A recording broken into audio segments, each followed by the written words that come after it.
Welcome back, you soulless devils. Thanks for crawling through the sledge and hanging out with me once again on Misery Point Radio. An honor to have me with you. I know, at this point we have already established that. But enough about me, let's talk about, well, not you either. Today, I've got an extra special time-traveling show in store for you. A show with a little history, a little backstory, a little nostalgia that harkens back to the origin of Misery Point Radio.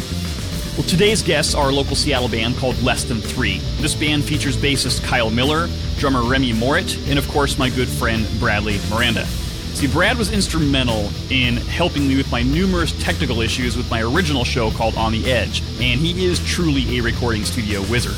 He also helped me get some in-studio guests for the show, such as Chris Adkins from legendary local punk band MXPX, and the Queen of Americana herself, Linda Nicole Blair.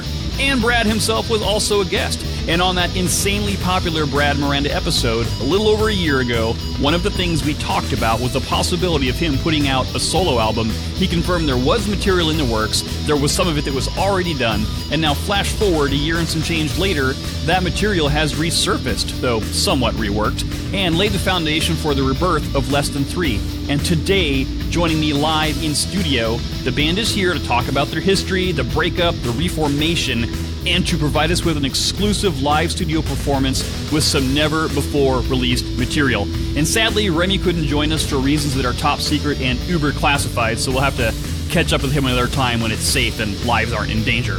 Now grab your White Claw or your Pineapple Mojito, put down your Wall Street Journal, and prepare for awesomeness. All right, so please welcome to Misery Point Radio, live in studio from the soon-to-be legendary Seattle band, Less Than Three, Bradley Miranda and Kyle Miller. Guys, welcome to the show. Hey, how's it going? Awesome. I don't know if we're legendary, but... Oh, you're legendary now. Okay, well, I appreciate that for the boost. Absolutely.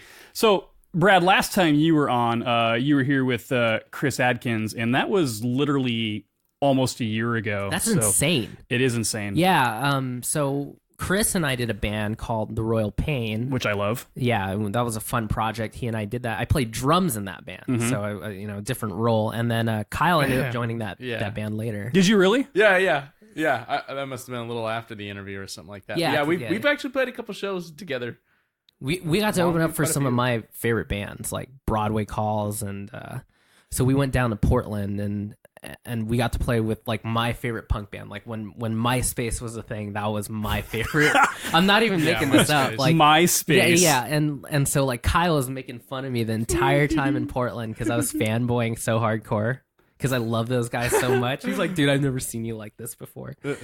Yeah. And then we went to that sketchy grocery store in Portland. You remember that? Oh, dude. Yeah. There was like a tweaker in there talking to the tweaker cleric and shit. And I had no idea what was going on there. It was a tweaker fest. Yeah, pretty much. And we were so lucky as to catch the show. There were only flies all over the food, and yeah, it was dirty. It was like the perfect tour story. Yeah, it's like it's a rock star meal right there. Yeah. So, where's your other guy? Where's Remy?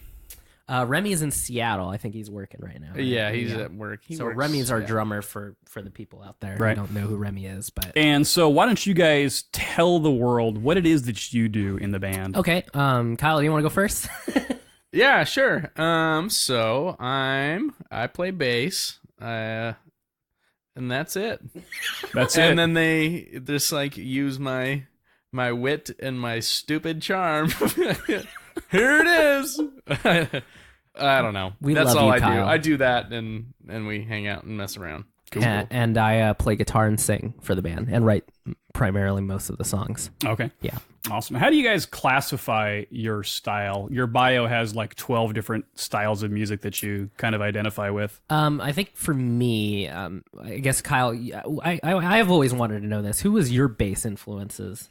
And then we'll talk about the bands. Well, I mean, there's like all like the regular ones that everybody likes, like Les Claypool and like Flea when you're first starting off and all that. But as I've kind of gotten a little older, it kind of goes back and forth. Right now, I think it is I mean, I guess the first one that pops in my head is Nolly from Periphery. I actually don't really listen to very much punk. I did back in the day, but now it's like metal and stuff. But the bass player for Periphery is kind of my dude right now. Hence why I got his signature bass recently. Yeah, Periphery is pretty awesome. Misha's got a crazy awesome guitar style as well. So those guys are pretty intense. Yeah, I've seen them all live too, and they kill it. And they pull it off. It's awesome. Oh yeah. They're not touring with their bass player anymore, which kind of disappointed me. But he and I had a moment when they were still touring, and I was throwing up my devil horns up there, and I was like right in front of him. And so he grabbed my hand and had my index finger stuck out. And so he used it to play his bass and held it against his neck. What? It was crazy. It was awesome, man. That was probably one of my favorite shows I've ever been to. Holy cow. And then you went home and rubbed that finger all over your body. Oh yeah. Still haven't washed it to this day. Smelling it right now. No, the reason why I wanted Kyle to talk about that is I guess that's primarily more of the heavier music, right? That influenced you. Yeah. And what's cool is this project, Lesson 3, is kind of a way for, me to, I like heavier guitars than the other bands that I play in. Mm-hmm. It's more like funk and more like synth pop mainstream type of stuff. And then the other thing's a little more like electronic. Yeah. Whereas this, I can be heavy, I can sound gnarly, I can go for it.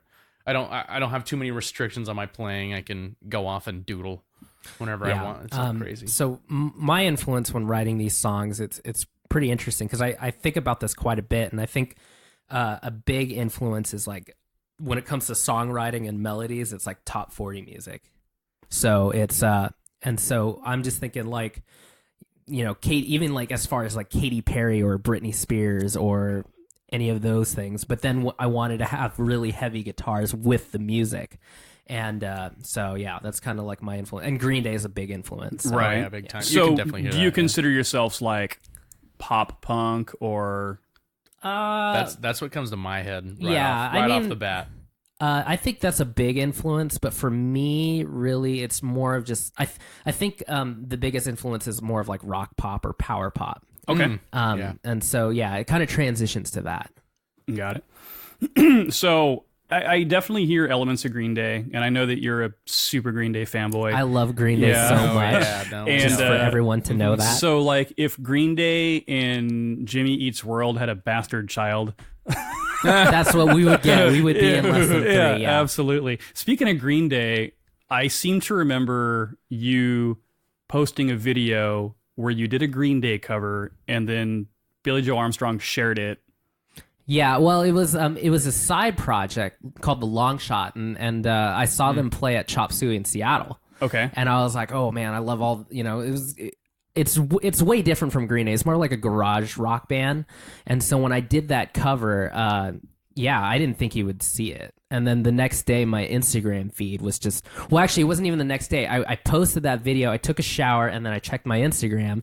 And then it was just constant stream of likes for the next 10 hours. Yeah. Why didn't you check your Instagram in the shower? Well, I don't know, because my phone's not waterproof, man. Are you sure that's because you set up your Instagram going live in the shower? Oh, I didn't do that. I don't think you knew that. I don't think it's a good idea to look at pictures of Billy Joe when I'm naked. So.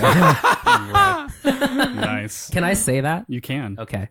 Well, I'm actually surprised that I don't hear more of an MXPX influence in your stuff, considering the source and considering the amount of time you spent with them. So MXPX will always be one of my favorite pop punk bands, but I think the biggest influence from MXPX would be guitars. Yeah, I just love how heavy the guitars are.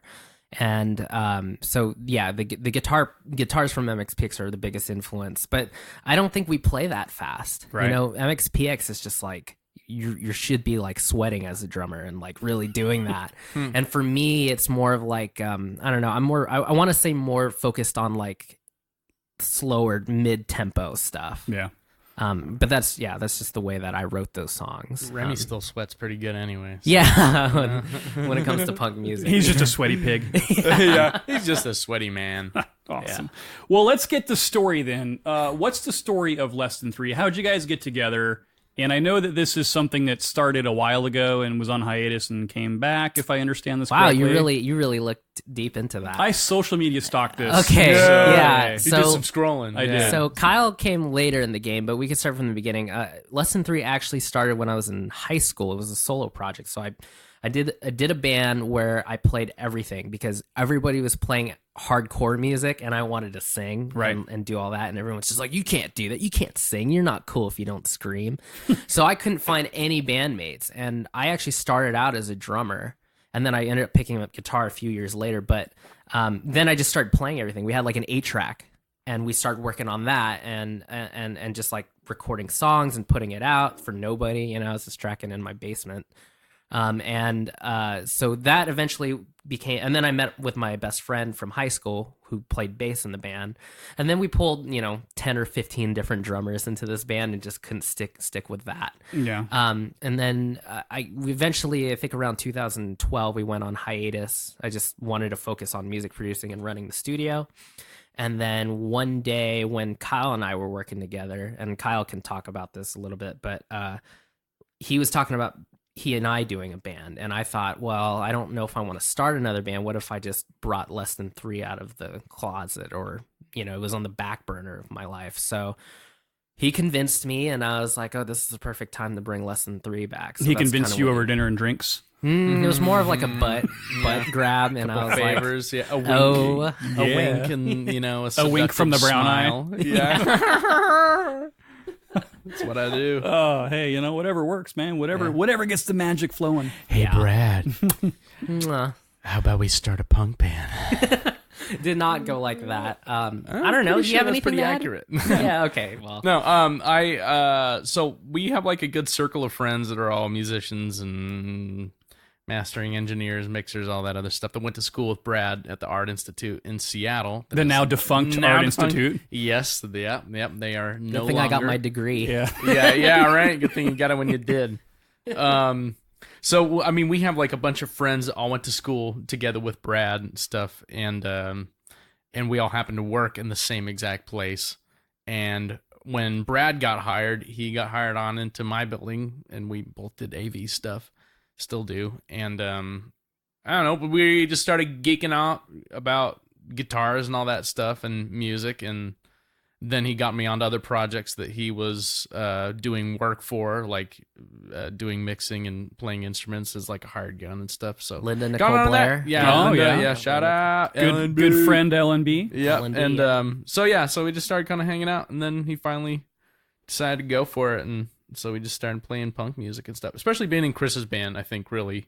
We got a lot closer. Yeah. When he like got us together and got us on his project and stuff for the Royal Pain. For the Royal Pain. Yeah. And so I know he's like busy. He just had a child. Just had a kid. Lately. Yeah.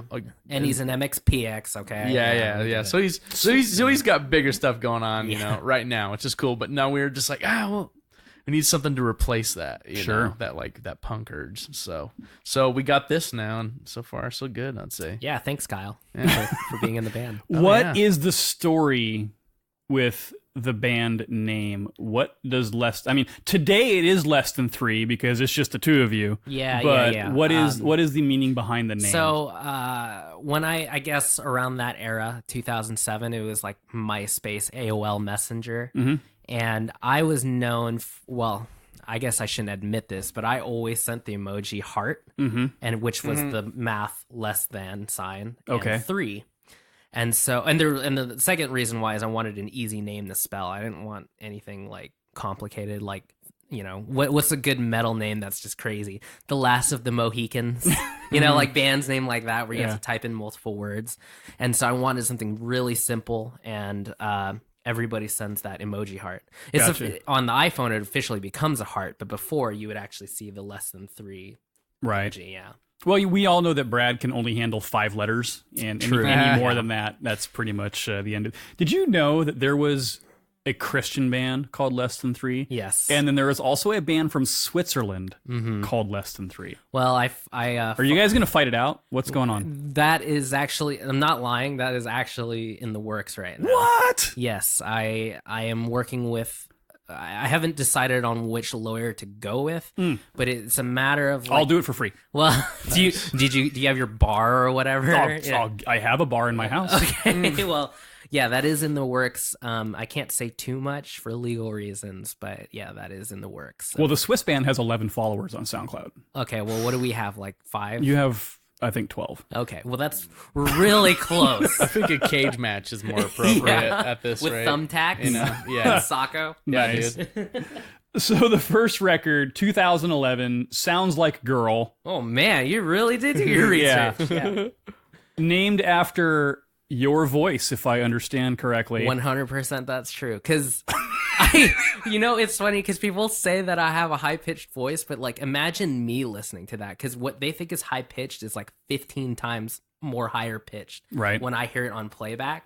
And so when I came up with that title, it was like, yeah, sounds like a girl, because I sounded like a girl when I sang. It's a great title. I wish I saved it for another album. Yeah, well, so speaking of which, all of this time that you and I have hung out and spent time in the studio and done this, I never knew that you had this going on. Less Than Three? Yeah, I don't know why this never came up in conversation. I think, and Kyle and I were talking about this, you can elaborate a little bit, but I just don't like talking about my band or our band, you know? Yeah, I feel that. That can be a little hard too, and like, I don't even really like bringing up like other projects and stuff. Yeah, like in this context, it's different. Yeah, but like when you're, especially at work or something like that, sure. You know, like I've always heard it from like so many like coworkers and stuff before, like, oh, I got this project, I played guitar, and it's like, like someone like, usually if you're talking about your group or something in front of somebody that isn't really in the scene, then they're just like, oh, that's cute, you and your little band, you and your friends. Hey, you guys want to hear my band? Well. We're on Spotify. Yeah, it's kind of like, I have a podcast. You have a podcast. I have a podcast. Yeah, and I have a podcast too. Yeah, maybe a YouTube channel. Maybe we're too shy, but I never really. I didn't even like telling people I worked at the Trench. Yeah, it's like, oh yeah, I work for MXPX. Okay, so funny story about the Trench. Yeah. First time I go there, Brad says, "Oh, by the way, don't tell anybody where it is." Well, it's true. And I'm like, okay, well, I mean, not like I don't have any friends, so that's not a big deal. But I'm just like, anybody can go there and know that it's there. There's probably a million people that know where that place is. Yeah, well, at the time, I think we had some like people. Did you have some trench stalkers? We had some creepers. We usually sometimes, not all the time, but sometimes we would leave the door out because someone would go outside and go back in. There was one time at night, someone literally walked into that studio and just like realized he or she was in the wrong space and left. Like this, opened the door, literally walked in because we were like, "Who's coming in?" And then we heard someone step in and then walk right out, and it was like, "Who is that?" Unless it's that ghost. Unless it's the ghost, that haunts the There's a suicide. If anyone knew this, there's a suicide note on the wall in Monkey Trench Studio from the previous owner that offed himself. That is true. Hopefully. Yeah. Is that a real story? That is a real story. Yeah, Did I not tell you about that? No. Okay, yeah, it's crazy. He told me about it, and I was like, I'm not going to the basement by myself. I'm not doing it. That's where all the cool equipment is stored. Yeah, that's where all the basses and stuff are. That's where all the pedals were that I was going to buy at one point that Brad went through. And not gonna lie, when Mike told me to get a bass down from the basement, because it's where he stores some of them, I'm just like, oh my God. Yuck. Can I get some like crucifixes with me or something? Some holy water. But yeah, enough of that. Yeah. Enough talk of dead people in my Carrera studio. So some time goes by. You release this album in 2011, do a couple of singles. Then you guys have a lover's quarrel and break up with each other and go your separate ways. And then here we are, almost a decade later. Brad is almost done with puberty. And now almost still sounds like a girl. And now almost sounds like a dude. So, he has facial hair now. I can grow somewhat of a beard. Comes in, yeah. It's one patch on the left side. Yeah. Counts. Hardly even a dirty Sanchez. So I'm a little insulted that you didn't ask me to produce this album, though. I'm just Why gonna are you say. insulted? I just think, because of my superior audio skills now that I learned from you, You wanted to record it. I could have done it. Well, you can do the next record. Okay, awesome. I hope you don't like any mixing. But as long as you can hear me more than everybody else, that's all that matters. We're hearing bass. Then we're best friends. Well, mixing the bass out of an album is kind of a common thing to do these days. So I think that there should be an album where they mix out everything except the bass. Well, then you have Primus. But that'd be okay with me. Yeah, that would be definitely okay with me. Speaking of bass, though, you just showed us your brand new toy. Tell us about your brand new toy. Oh, man. All right. Let's talk about this. This thing, okay? Oh, my God. I've been waiting for this thing. I ordered it like a year and 9 months ago. A year and 9 months ago. And I've had it for about, 6 days. No, holy crap. So Dingwall is a company, Canadian company. I bought their Adam Nolly signature series that has like a dark glass. They make the little bass overdrive preamps, but it has their preamp inside of this bass, and so it just goes so well with any of the dark glass pedals and all that. But man, this thing is like the bass to end all basses. It like sounds like a P bass, sounds like a Spectre bass, sounds like a Warwick, and like a couple other things. It even sounds like its own like special sound and everything too. But this thing is like absolutely crazy. It's like everything that you wanted out of a bass is just in this one package, and it sounds so smacky, so spanky, so gnarly, so gritty, so everything you've ever wanted. It's like, when you get a guitar or just about anything, it's like you put a bunch of expectations on it, and you just really, really hope that what you're getting is just like amazing and fulfills your wildest dreams. And this thing, like I can say for like the first time ever, this is like has totally blown me away. We actually just used it for recording on my my band's project. We're called Bitadat, but it has all these really technical, like funky, heavy bass lines and stuff. And man, this thing just sings out. It is like hard to stifle that thing out of a mix. Cuts through hard guitars, cuts through heavy synth. I mean, there's just no stopping it. It's crazy. This thing sounds great. So describe it. What's on it? What kind of hardware does it have on it? What's it made out of? So it's maple neck, I think an alder body or a maple body. Should be alder. And then it's got fan frets, and that's like the whole thing that's like really selling this thing is fan frets, multi-scale, so the lowest, thickest string is across a scale of about 37 inches as compared to a 34-inch bass, which is just like standard scale for basses nowadays. So the thing that you run into with 34-inch scale is that when like your low B, especially if you down tune, it loses its attack, its bite. You lose the fundamental of the note. You lose like the harmonic richness in the note just because it doesn't have the tension on it. So by even just like putting like 3 more inches across this like string, it makes it ring out so much more. It gives it such a better voice to where it just has a crazy honky mid-range. It sounds like a big angry piano. It sounds like an angry grand piano. And dark glass tone capsule, hip shot tuners. That's like pretty much it. I think just about everything else that's on. Why did it take a year and a half to get it? Just because they're so back ordered. So are they made to order? Yeah, made to order. Gotcha. So like they just started taking orders for the 6-string model right when I put in my order. So like and it's a pretty small company up in Canada. They So their signature series, along with a couple other series, they're made out of North American materials that are sent over to China, manufactured, all cut over there, brought back over to Canada, and then they're set up and then sent to the customer. And so, I mean, just there was such a backlog of orders that it just took forever for me to get mine, Awesome. I understand, but it's like, I keep on saying it's like chronic back pain. You just like learn to live with it and forget about it for a while, but you're just like trying to forget every day. And then like it got to the point to where like people would ask me like, so is that thing coming in? I'm like, no, shut up. I don't want to talk about it. Like, oh, it was pissing me off, but I mean, totally worth the wait though. Love Awesome. Dingwall. Oh my God. So now you've got your new toy. You guys are practically married again, back together. Oh yeah, things are going on. You just released "Say No to the Suits" back in July. 6-song EP. Are these older songs that have been reworked? Are these newer songs that you guys... Dude, I swear you, like, stalked my songbook. Yeah? No, let's see. For So Long is probably the oldest song. I wrote that when I was 15. Oh, Alexander the Great. Both those two songs I wrote when I was 15, 16. For the record, that's Alexander the Great. Which I can explain that title. Yes. My best friend in high school sat behind me. He was in a relationship with a girl named Amber. Oh, so his name wasn't Amber. No, but his name was Alex. Ah. And not to mention, so here's the story of that song is I always wanted to play Gears of War with him, but he would hang out with his girlfriend. So I wrote the song Alexander the Great because then, Alexander the Great. Sure. Which is an awesome Iron Maiden song. Well, mine is not as heavy as Iron Maiden, but...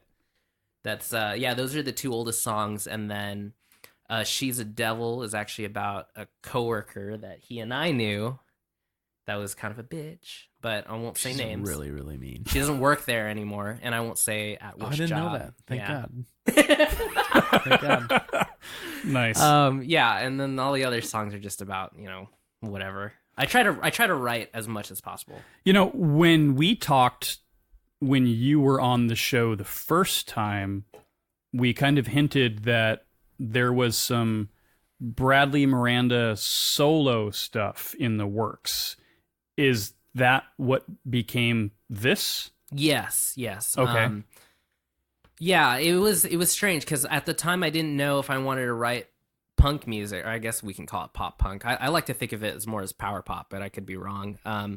But at the time, I thought I was going to do this by myself. And then Kyle, obviously, I was like, why don't we just start a band? Mm-hmm. And then I pulled Less Than 3 out, and that's just kind of how it started. But yeah, it was originally just going to be like under my solo name. Okay. I didn't know that I helped you bring back You did. I thought I told you. My heart is warmed. I am touched. Look at this. This is like a little reunion here. Yeah, really. It's amazing. We're bringing people together on Misery Point Radio. Well, now, if you think of it, Kyle, at the time we met, I wasn't doing anything music.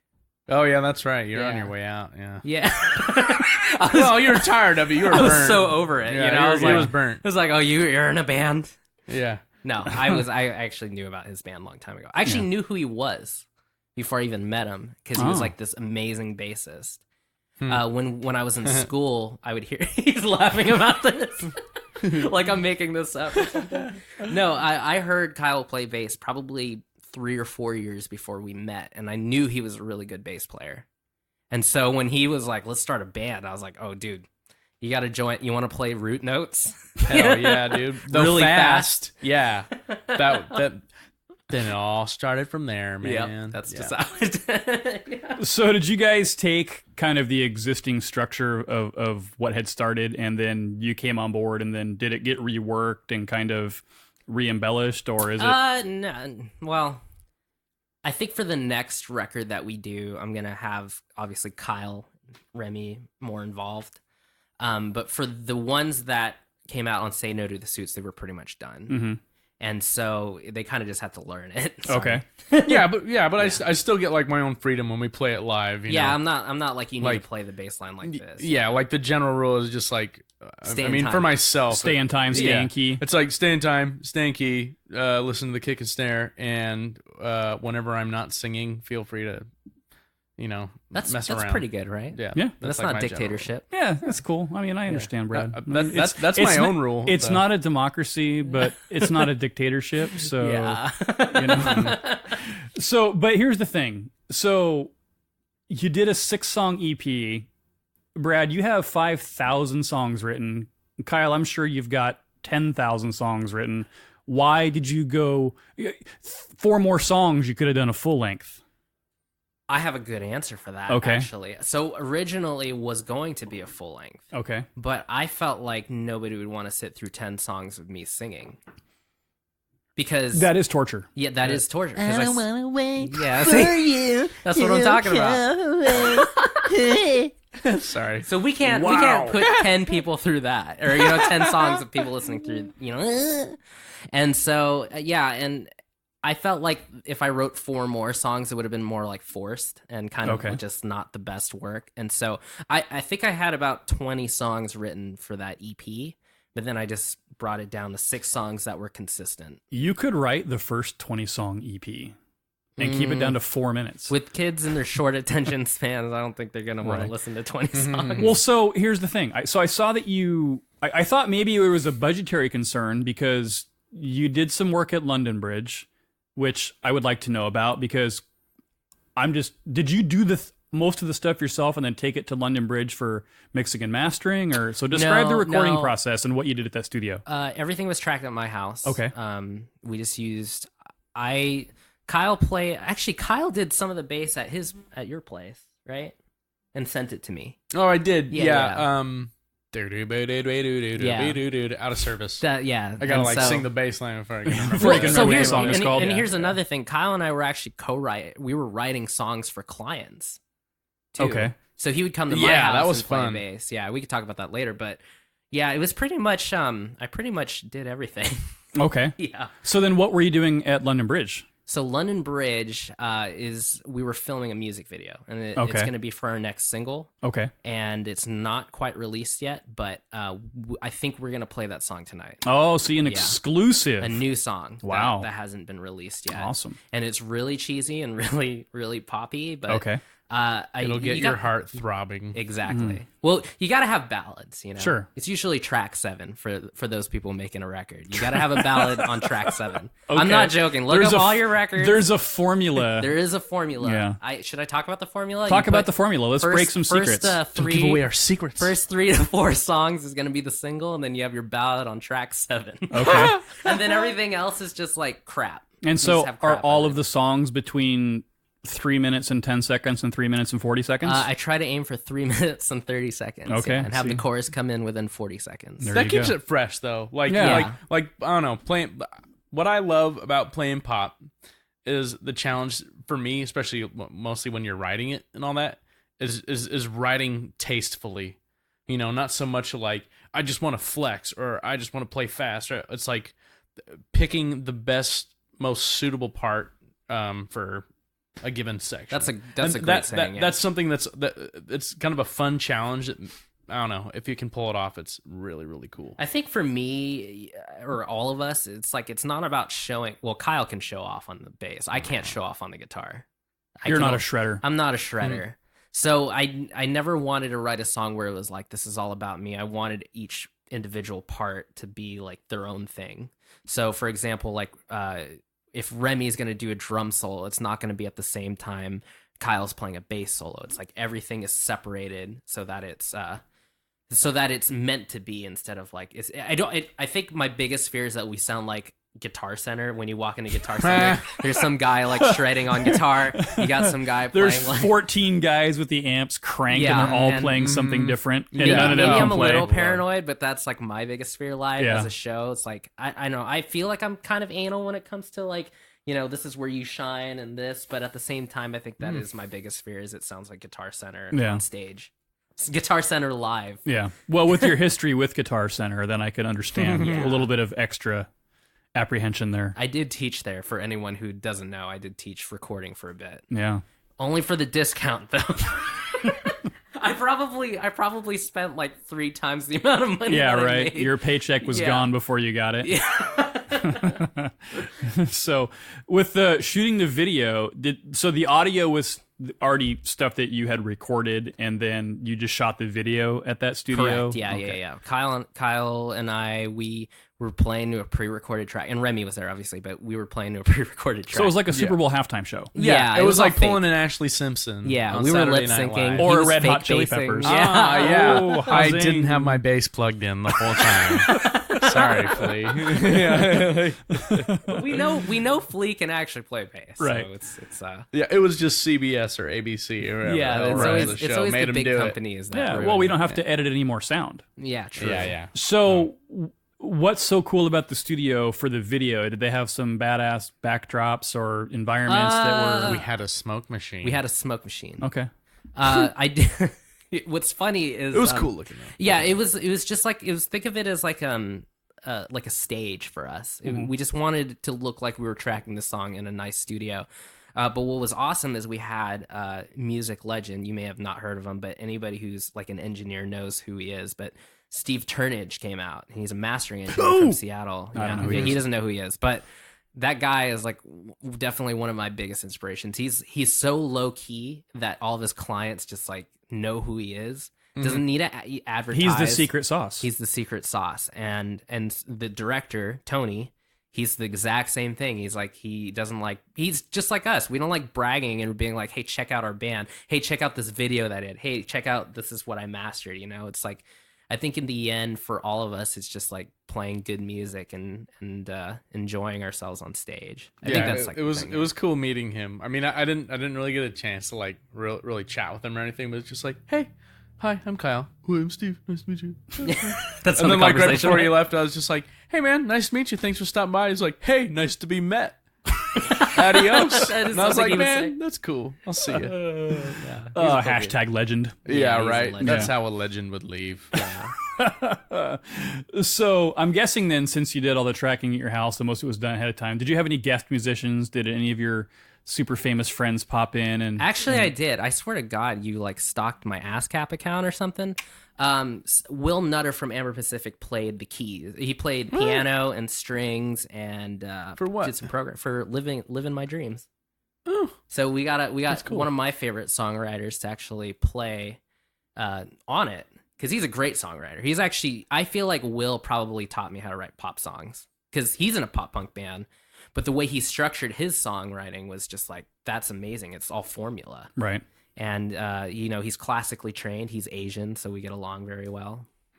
This is a true story, actually. At an Amber Pacific show, a bunch of people came up to me, thought I was the guitarist for Amber Pacific, and they were asking for my autograph. Yeah.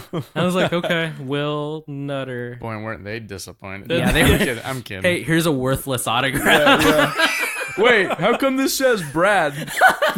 Will knows about that, but yeah. Yeah, that's fucking hilarious. Yeah, it's a true story. But yeah, Amber Pacific, big influence growing up. They're from Federal Way.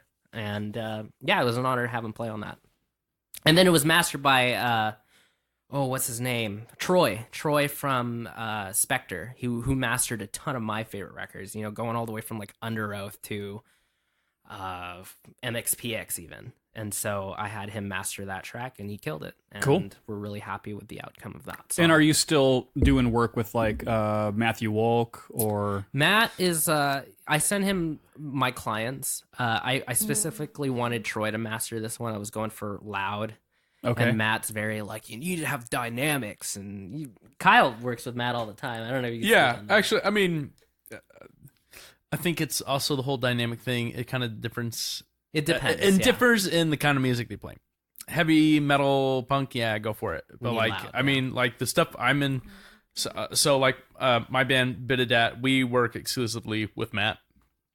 He's always done awesome work with us, and he's even done some of my own solo stuff. And he just helped me out with it. But I mean, everything that he does for us, I think he knocks it out of the park every single time. And not to mention, he mastered "Say No to the Suits." Matt did. Oh, he did do that. Yeah, he mastered that one. Yeah, but the song. He's mastered. He mastered that EP. Yeah. Oh, the whole EP. He's mastered every single bit of that album that's out right now. Okay. Did he master Veins? I think he mastered Veins. I think he did. It's an inner circle, but it's like, these are like all the same people in our circle that we like reach out to. Yeah, and it was nothing. It wasn't anything personal. It wasn't like, oh, I don't want to work with you, but it's more of just like I really wanted Troy to do that. Well, it's good to have diversity and stuff too. Yeah, and just kind of throw in all your friends and include in as many. But yeah, people as you go can. with Matthew Wolk mastering. Free plugs. Yeah, free plugs.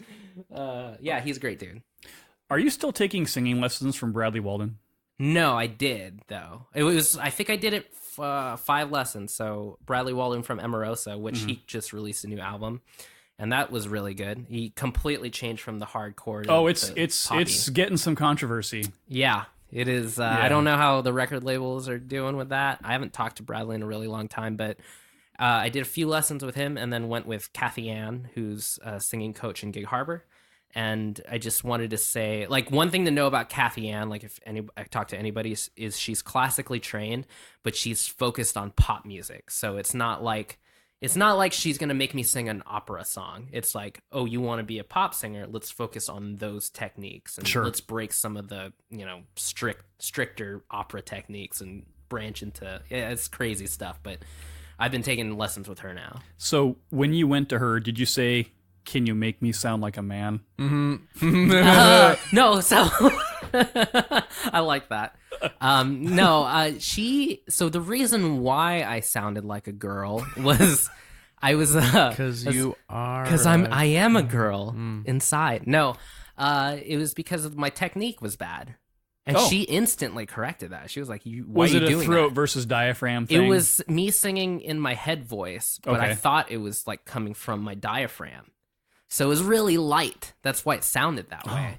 And so she was like, no, you're doing it wrong. And she was great. She'd slap me in the forehead, pull my hair back. Like, punch you in the face, and give you a bloody she's nose. Like, bend your legs, and she'd give me a black eye. And so she just corrected some technique. And I feel like that kind of gave me more balls in my voice. Maybe it hasn't dropped as much, but it's dropped like a quarter inch or so. It's like measuring rain. How far my balls drop. I probably should stop talking. Your management company's like, we gotta fix Brad. this. Yeah. Can you edit that out? So what is the goal with this band? I mean, is this going to be a full-time process for you guys? Are you working on getting tons of shows and promoting the EP and working towards an album, or is this just kind of a space filler for you guys to hang out and just do some shit? Well, Kyle, why don't you answer that one? What do you think? Do you see yourself in Less Than Three for a while? I mean, yeah. I mean, so far my thoughts have just been, hey, let's just see how far we can take this thing. And so far, we're getting traction. I mean, just like on our own, as far as like getting serious and really like, I know our manager and Brad have really invested into this whole project, and that really kind of gave me an idea just how serious we want to get about this thing. Because once money gets involved into it, I want to make sure that everybody feels like they're getting their money's worth. That's why I like this whole like video shoot thing, and it costs a little bit of money to do that. So which was paid by our the least manager, thing I could do is show up and like help out. Yeah, and be a good sport. Yeah, and do all your that, job. Yeah, do my If it's as easy as just showing up and then just like goofing off with Reed, it was fun. Our manager's that's just how I've seen it. It's just like let's just see how far it goes. Start getting gigs. How I see it is, as long as we are having fun. Yeah. And nobody's hating on each other, I see this lasting as long as we want to, or as long as people will show up. I do want to do another EP. I'm currently writing more songs. I think that's the big goal for me, is like try to write a song a day.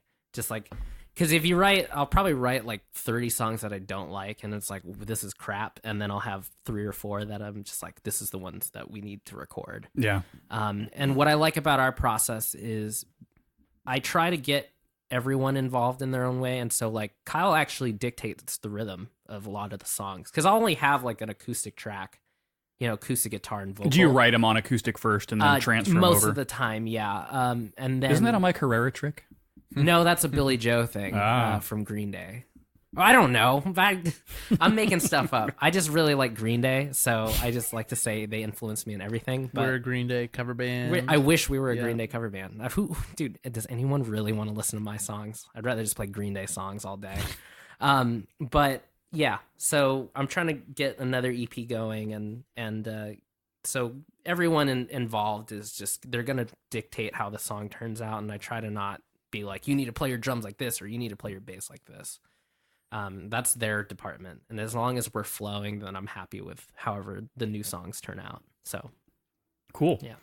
And so, knowing that you guys have infinite contacts in this business, are you going to fully exploit that? Try to get some super badass shows kind of out of town, or? Yes, I can't promise that'll happen, but both me and our manager Reed we're just abusing as many people as we can. Yeah, I know that sounds all the wrong. stops. If you just come in at this part of the podcast and you hear me just saying abusing people, I think that's just abuse people. FBI's flagging me already. Entry point 44:58. We just cut that as the promo. Brad abuses people. No, we're trying to make something happen. But in the end, it doesn't even matter. No, I can't sing that. But we're trying. Was that a Linkin Park reference? Well, we can't do that because we're not gonna pay Linkin Park to air this. Do you have an ASCAP account or BMI? Copyright? Yeah, copyright. Copyright 1994 Linkin Park. Or whatever year it was. I have Meteora in my car right now. That's a great in the disc player. Yeah, it's good. But we are playing. Actually, we should talk about the 2 shows that we're playing. Let's talk about those 2 shows right now. This week, which is the 9th. The 9th. Wednesday. No. Thursday. Friday. I better mix this tomorrow. Yeah, well, maybe we're promoting for the November 2nd show. Okay, which is the Charleston, the Chuck in Bremerton. Okay, but we're playing Airport Tavern. But this podcast might not be out by then. Yeah. So, but that's October 9th is Tacoma Airport Tavern, and then November 2nd Charleston. Okay, which is Bremerton. And are you thinking farther out than that? Do you have stuff that we do have can stuff announce planned, yet? but I don't want to announce just yet. Oh man, yeah, tease. It's not even a tease. It's more of like, I don't want to say a bunch of stuff. And it's like, oh, we got kicked out of that tour or something. Sure. And then it's like. So stay tuned. Yeah. I hope shows TBD. Nice. Can we play your living room? You can play my living room. Yeah, and then fun. When I get the studio built, the proper studio, then we can do like a homecoming or something, and you guys that would be sick. Cool. Garage show. Yeah, you guys I'm excited to see that. Crash the bar, and that's going to be awesome. And Brad will drive me in that day, and he will drive me out that. He'll drive you in on the Vespa. Yes. I will hold on to him tightly. Can he just stay in your garage? Yeah. I don't see why not. I need a place to stay. We'll have a lot of vodka. There you go. As long as you got enough Tito's, I'll stick around. Tito's will be flowing freely, my friend. Hey, I'm usually a bottom shelf type, so I thought you were just going to say you were usually a bottom, but I'm usually a bottom shelf is fine. I go in between, I'm not picky. Bottom and top. Bottom, top, shelf, side to side. Reach around. Yeah. Oh, amazing. Hey, record labels, these guys are pros, I promise you. Thanks for the shout out. Hey, there you go. The record labels are gonna not even hear this. Yeah, all they care about is their money and their product. They heard Green Day cover band and we're like, no, pass. We're pulling out. This sounds like Green Day. This was cool back in '94. Yeah. Pass. Was this a podcast from before they had podcasts in '96? That's some meta shit. I have a friend of mine that has had a podcast for like 15 years. It's crazy. Yeah. Can we get on his or her podcast? Yeah. Who is it? John Horsley from Spoiler Country and Y2CL. Where's he located? Kind of up in the Maple Valley area, I think. Oh, yeah, we should next. We're next. Yeah, all right. We're coming for you. Hey, Johnny, I just booked you people. Yeah. You're welcome. So you guys are currently, this album is on Spotify, SoundCloud, and iTunes and Apple Music. Is there a physical release yet? No, because nobody buys CDs anymore. Yeah, that's a hard one. Yeah, it's just I know that I'm gonna go in the hole. Like I could spend. That's what she said. Well, nice. But yeah, I you know what's gonna happen is if I buy CDs, it's gonna sit in my trunk and just collect plastic. I like CDs. I see that you like CDs, so I can make you one. I CD. like physical media. Well, see, the problem is nice having the art too. Yeah, art booklets and stuff are pretty. I cool read the liner notes. Yep. And going back to when I was a kid, reading the liner notes and seeing that my name was not in the thank you list. Which record was that? All of them. That's hilarious. Yeah, I know. I like the physical media. I mean, I download tons of digital stuff and whatnot, but there's something to be said for playing a show and walking up and buying some stuff off the people that are, because that's my favorite thing to do is go to a show and like, hey, are you guys selling CDs? Well, I have shirts. Cool. Hey, I have shirts. Yeah. Cool. So you guys have shirts, but you don't have CDs. Well, most from the data that I've collected working, I don't like saying this, but the data I collected working in the music industry, shirts make way more money than CDs. Oh yeah, absolutely. Even at our local shows and stuff like that, it's always like shirts that outsell CDs. You just can't hardly get rid of them. I mean, they have these other things that another group I'm in uses that are just like a little USB business. It's no bigger than a business card, and like you can get the songs off it and then wipe it and use it as a USB thumb drive if you really want to. If you hate the music, then at least you have like a free, Oh, that's a cool idea. That is so a great it's still idea. a physical thing, and it has the artwork and stuff on it too. Oh. Yeah, shit, I should have brought one. Yeah.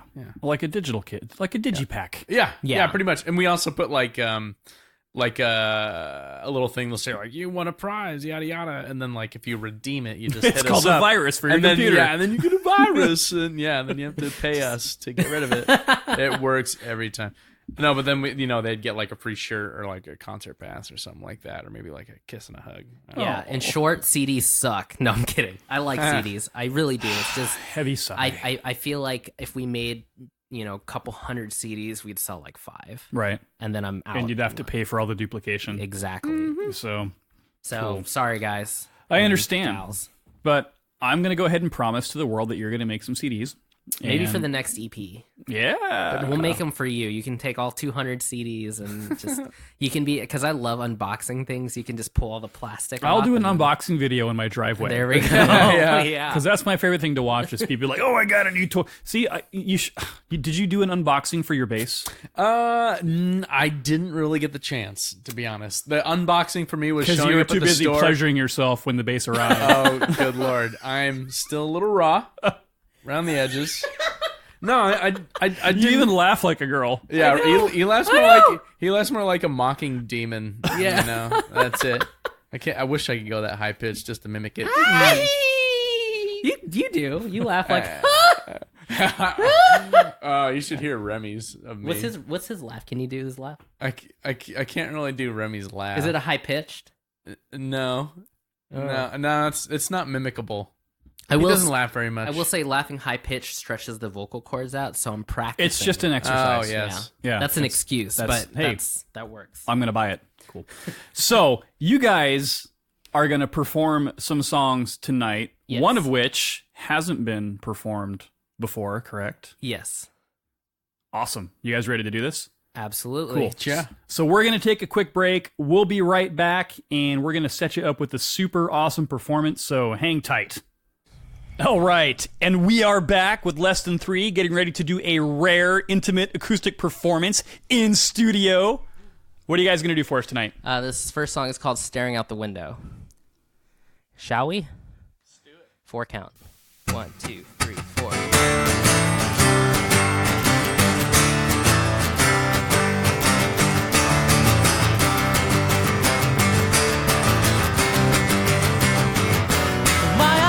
I see self-doubt.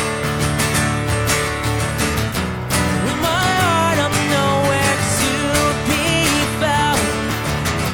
So as I watch it play out, my knees begin to bleed out. Will someone kick me to the ground?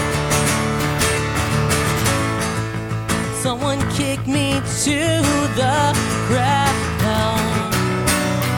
Staring out the window, waiting for a sign to show, searching for a pathway to go.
killer. Yeah.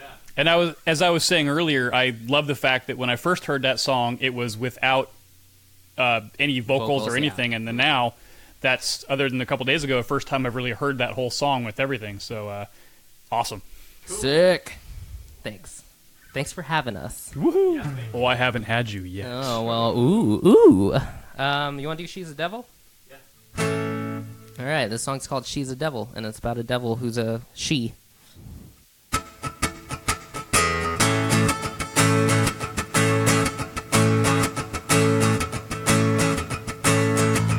A spineless woman, you make me miserable. And even when your mind is beyond reasonable, it makes the time go slower in every kind of way. I relive those moments like it happened yesterday.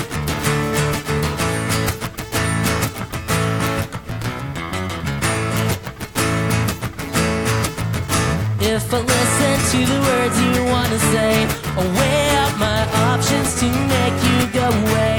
And it seems like we argue in many different ways. Let's enjoy this moment like it happens every day. So when I see you waiting around, you're like a dog on the street, laying around, crying and begging at everyone's knees. How can I send you back to where you came from? She's a devil, whoa, a little devil. Why do you act like you walked across the street? In reality, you probably only walk 15 feet. And it seems like such a distance because you never read. Let's enjoy this moment, cause this happens every week. So when I see you waiting around, you're like a dog on the street, laying around, crying and begging at everyone's knees. How can I send you back to where you came from? She's a devil, whoa, a little devil.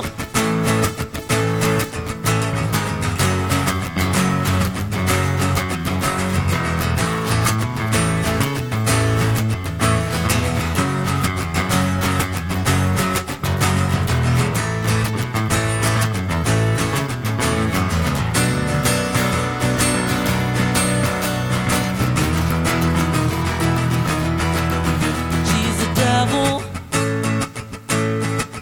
a little devil. She's a devil, whoa, a little devil, whoa, a little devil, whoa.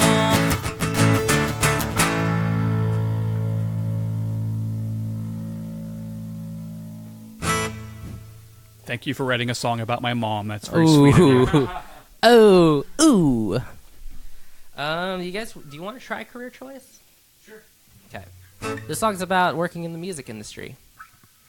I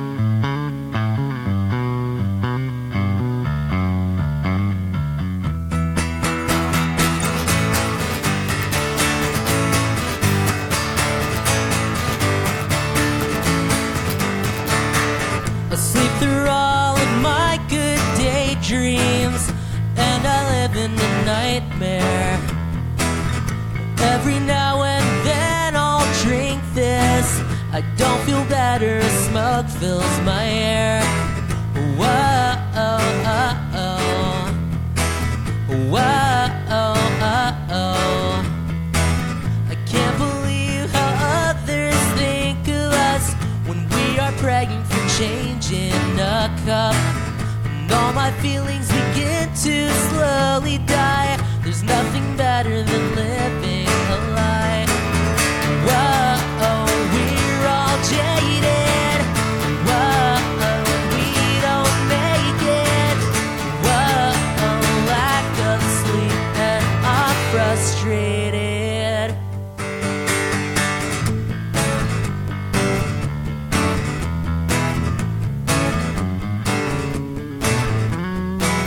It seems as if my goals cause bloodshot eyes, and I feed off my own demise.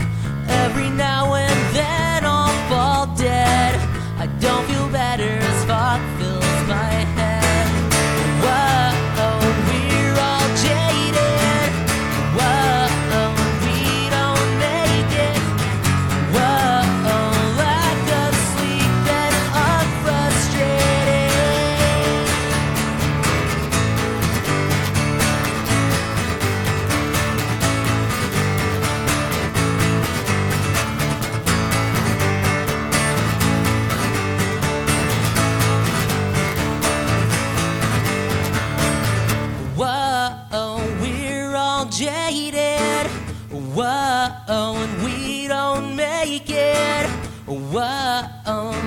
lack of sleep, and I'm frustrated.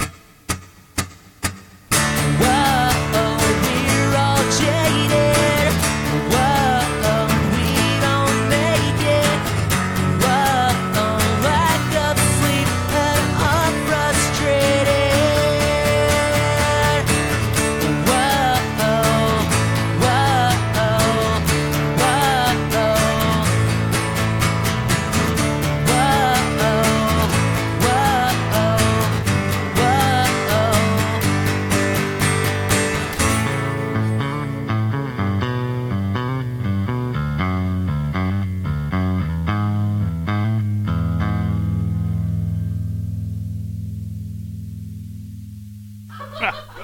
Nice. All right, so we got one more from Less Than Three.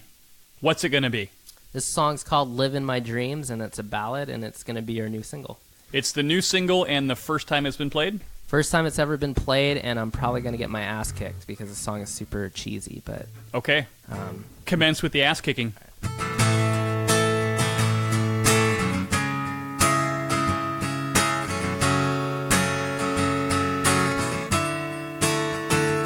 I don't wanna fall for you like yesterday, and all I'll ever get from you is some sort of pain.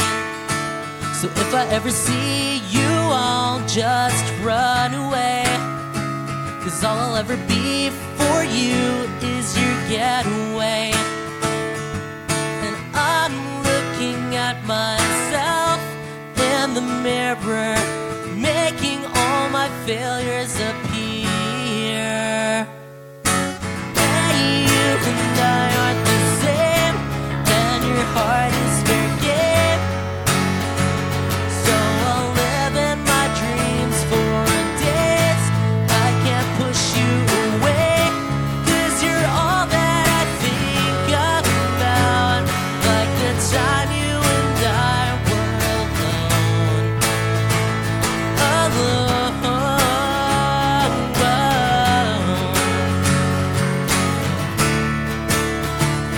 I don't want to think about my apathy, but only of a time of when it's just you and me. And now I know we walk side by side, just as friends. There's nothing left for me but a road that has an end. Hey, you and I aren't the same, and your heart is fair game. So I'll live in my dreams for days. I can't push you away, 'cause you're all that I think about. Like the time you and I were alone. Whoa. Da da da da da da. Maybe I'm too scared, maybe aware that I'm running in circles. I'm not waiting around for you to figure it out now.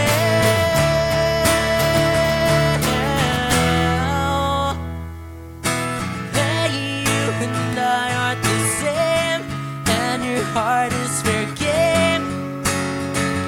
So I'll live in my dreams. Hey, you and I aren't the same, and your heart is fair game. So I'll live in my dreams for days. I can't push you away, 'cause you're all that I think about. Like the time you and I were alone.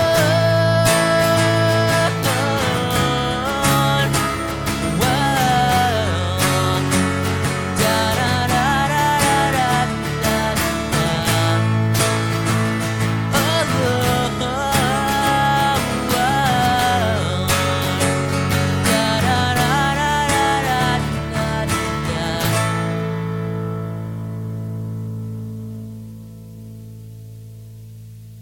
Listen to that last note ring, just like Spinal Tap. Awesome. Guys, this has been absolutely fucking killer having you on the show today. Thank you for having us. Really, really stoked that you would just come hang out in the studio and just do this, and I'm excited for what you got, coming down the pike. So why don't you tell everybody out there in podcast land where they can stalk you online, just like I did? Lessthan3band.com, and Lessthan3Seattle is our Instagram handle. So those are probably the two best ways to stay in contact. And yeah, we're looking forward to playing the shows that are yet to come. Cool. So stalk them online, stalk them on social media. When you see them on the street, go up to them, give them big hugs, give them a reach around, whatever it takes. But keep your eyes and ears peeled for these guys. There's definitely big things coming. And I appreciate you hanging out with me today on Misery Point Radio. And we will talk to you again real soon.